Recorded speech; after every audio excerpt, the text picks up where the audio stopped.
দুর্গাপূজার সঙ্গে ইলিশ খাওয়ার কী সম্পর্ক?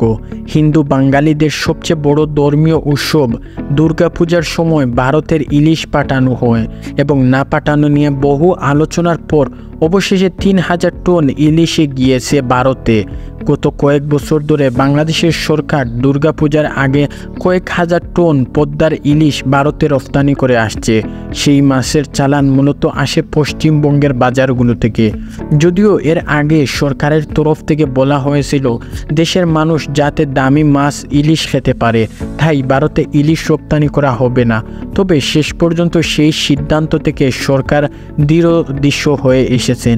কিন্তু দুর্গাপূজার সঙ্গে সত্যি কি ইলিশ মাছ আরও বিশেষ করে পদ্মার ইলিশ খাওয়ার কোনো যোগ আছে কিনা?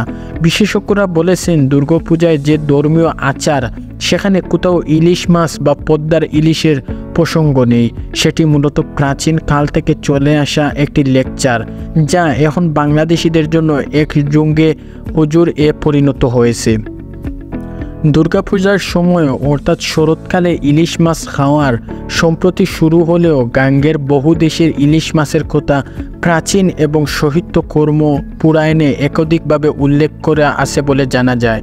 ইলিশ মাছ নিয়ে লেখা বই এবং ইলিশ পুরাণ পশ্চিমবঙ্গের ইলিশ গবেষণার দিকে বর্মম দিয়েছে এবং সেখান থেকে বিভিন্ন কিছু উল্লেখ করা হয়েছে।